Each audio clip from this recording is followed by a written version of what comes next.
আসসালামু আলাইকুম ওরহমতুল্লাহি ওবরাকাতুহ। নাহমাদুহু ওয়া নুসাল্লি আলা রাসূলিহিল কারীম। সুপ্রিয় ভাই ও বোনেরা, পরম করুণাময় আল্লাহ তাআলা কোরআনুল কারীমে সূরা হুজুরাতে বলেছেন, ইন্না আকরামাকুম ইনদাল্লাহি আতকাকুম। মহান আল্লাহ তাআলার নিকট তোমাদের মধ্যে সেই লোকেরাই সবচাইতে সম্মান এবং মর্যাদার অধিকারী বা সম্মান ও মর্যাদা লাভ করবে, যারা সবচাইতে বেশি তাকওয়ার অধিকারী, অর্থাৎ যারা আল্লাহ তাআলাকে সবচাইতে বেশি ভয় করে তার অনুশাসন মেনে চলে। হাদিসে রাসূল করিম সাল্লাল্লাহু আলাইহি ওয়াসাল্লাম বলেছেন, ইন্নাল্লাহা লা ইয়ানজুরু ইলা আজসামিকুম ওয়ালা ইলা সুয়ারিকুম। আল্লাহ তাআলা তোমাদের কারো পোশাক পরিচ্ছদ এবং চেহারা সুরতের দিকে, আকৃতি প্রকৃতির দিকে আল্লাহ তাআলা তাকাবেন না, তাকান না। ওয়ালাকিন ইয়ানজুরু ইলা কুলুবিকুম ওয়া আমালিকুম।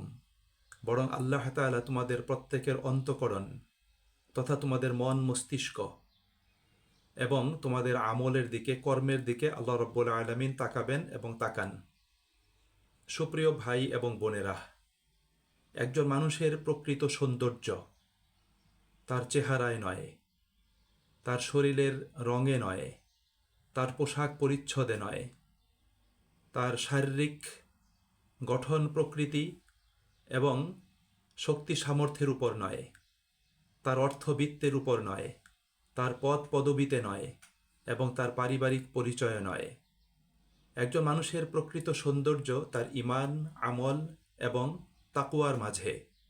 একজন মানুষ যদি ঈমানের দিক থেকে সে যদি সুন্দর হয়, তার ঈমান যদি সুন্দর হয়, তার আমল যদি পরিচ্ছন্ন ইতিবাচক হয় এবং তিনি যদি তাকওয়া ভিত্তিক জীবনযাপন করেন, একজন মানুষের চরিত্র যদি ভালো হয়, তার নীতি নৈতিকতা যদি উত্তম হয়, তিনি যদি সবসময়ই চিন্তা চেতনায় এবং দৃষ্টিভঙ্গিতে যদি ইতিবাচক হন, সবসময় যদি ভালো চিন্তা করেন, ভালো দৃষ্টিভঙ্গি যদি তিনি পোষণ করেন, তিনি যদি ব্যক্তিত্ব সম্পন্ন হন, আত্মমর্যাদার অধিকারী হন, তার কথা যদি সুন্দর হয়, তার আচরণ যদি ভালো হয়, তার কর্ম যদি উত্তম হয়, এটাই হলো মানুষের জীবনের প্রকৃত সৌন্দর্য। অর্থাৎ চেহারা সুরতে সৌন্দর্য নয়, সৌন্দর্য ফুটে উঠবে মানুষের নীতি নৈতিকতায়, তার চারিত্রিক মূল্যবোধের মাধ্যমে, তার কর্মের মাধ্যমে, তার চিন্তা চেতনার মাধ্যমে। সুপ্রিয় ভাই এবং বন্ধুরা, এজন্যই অনেকে বলে থাকেন যে মানুষের সৌন্দর্য তার চেহারায় নয়, শরীরে নয়, বরং তার মস্তিষ্কে তার প্রকৃত সৌন্দর্য। অর্থাৎ একজন মানুষ যদি সবসময় ভালো চিন্তা করেন, ভালো কাজ করেন, কল্যাণকর চিন্তা করেন, নিজে কল্যাণের পথে চলেন, অন্য মানুষকে কল্যাণের পথে তিনি চলার জন্য উৎসাহিত, অনুপ্রাণিত এবং উদ্বুদ্ধ করেন, তিনি সমাজের মানুষের কল্যাণ করেন, মানবতার পাশে দাঁড়ান, মানুষের সেবা করেন এবং অন্যায় অনাচার সমাজ থেকে দূর করার জন্য তিনি তার অবস্থান থেকে সাধ্যমতো সামর্থ্য অনুযায়ী তিনি কাজ করেন, এতে মানুষের জীবনের প্রকৃত সৌন্দর্য ফুটে ওঠে। সুপ্রিয় ভাই এবং বন্ধুরা, এই জিনিসটা আমাদের প্রত্যেককে মনে রাখতে হবে। ওমর খৈয়াম তিনি বলেছেন যে চেহারার সৌন্দর্য সেটা নষ্ট হয়ে যাবে এবং তার যে ধন ঐশ্বর্য আছে সেগুলোও তার নিকট থেকে হারিয়ে যাবে, কিন্তু তার চারিত্রিক মূল্যবোধ, তার কর্ম, তার জ্ঞান, তার প্রজ্ঞা, তার ব্যক্তিত্ব, এটা সবসময়ই থেকে যাবে। সুপ্রিয় ভাই এবং বন্ধুরা, জগতে যত মানুষ বিখ্যাত হয়েছেন, প্রতিষ্ঠিত হয়েছেন এবং মানুষের কাছে স্মরণীয়, বরণীয় হয়েছেন, তারা প্রত্যেকেই কিন্তু তাদের ভালো চিন্তা চেতনার কারণে, নীতি নৈতিকতা আদর্শের কারণে এবং তাদের উত্তম কর্মের মাধ্যমে তারা কিন্তু পৃথিবীতে তারা বিখ্যাত হয়েছেন, মানুষের শ্রদ্ধা এবং ভালোবাসার পাত্র হয়েছেন। সুপ্রিয় ভাই এবং বন্ধুরা, এই জিনিসটা আমাদের প্রত্যেককে মনে রাখতে হবে। রাসূল করিম সাল্লাল্লাহু আলাইহি ওয়াসাল্লাম হাদিসে বলেছেন যে ইন্না মিন খিয়ারিকুম আহাসিনুকুম আখলাকা। তোমাদের মধ্যে সেই লোকটাই হলো সর্বোত্তম, চরিত্র মাধুর্যের দিক থেকে যে উত্তম। অর্থাৎ যার চরিত্র ভালো সে সর্বোত্তম মানুষ। এখানে যার চেহারা সুন্দর সে সর্বোত্তম মানুষ, এই কথা আল্লাহ রাসূল বলেন নাই। যে দামি পোশাক পরে সে উত্তম মানুষ, কথা আল্লাহ রসুল বলেন নাই। যে খুবই উচ্চ বংশে জন্মগ্রহণ করেছে তাকেও আল্লাহ রসুল সর্বোত্তম বলেন নাই। বলেছেন যার চরিত্র ভালো, যিনি উন্নত নৈতিক মূল্যবোধের অধিকারী, আল্লাহ রসুল বলেছেন তিনি সর্বোত্তম মানুষ। অন্য হাদিসে তিনি বলেছেন আকমালুল মুমিনিনা ঈমানা আহসানুহুম খুলুকা, যে মুমিনদের মধ্যে সেই ব্যক্তি হলো পরিপূর্ণ ঈমানের অধিকারী যে ব্যক্তি উত্তম চরিত্রের অধিকারী। অর্থাৎ উত্তম চরিত্রের অধিকারী না হলে একজন মানুষ পরিপূর্ণ মুমিন হতে পারে না। কখনোই মন্দ চরিত্রের মানুষ ভালো মুমিন নয়, ভালো মুসলিম নয়। এই জন্য ভালো মুমিন হতে হলে, ভালো মুসলিম হতে হলে প্রথমে ভালো মানুষ হতে হবে। ভালো মানুষ না হয়ে কখনোই ভালো মুমিন হওয়া যায় না। এই জন্য রাসূল করিম সাল্লাল্লাহু আলাইহি ওয়াসাল্লামকে অনেক সময় বিভিন্ন ব্যক্তি সম্পর্কে জানানো হয়েছিল যে লোকটি ব্যক্তিগতভাবে অনেক ইবাদত করে, অনেক আমল করে, কিন্তু মানুষের সাথে দুর্ব্যবহার করে। রাসূল করিম সাল্লাল্লাহু আলাইহি ওয়াসাল্লাম বলেছেন সেই লোকটা জাহান্নামে যাবে। একজন মহিলা সম্পর্কে জিজ্ঞাসা করা হয়েছিল যে মহিলা সারা রাত ইবাদত করে কিন্তু তার প্রতিবেশীদের সাথে সে খারাপ আচরণ করে। আল্লাহ রসুল বললেন তার ইবাদত কোনো কাজে আসবে না, সেই মহিলা জাহান্নামে যাবে। অর্থাৎ মানুষের সাথে আচার আচরণ, সম্পর্ক, লেনদেন, কথা বলা, এগুলো যদি ভালো না হয়, মানুষকে যদি কষ্ট দেওয়া হয়, মানুষের সাথে যদি দুর্ব্যবহার করা হয়, তাহলে সেই ব্যক্তির এই সমস্ত আমলগুলো কোনো কাজেই আসবে না।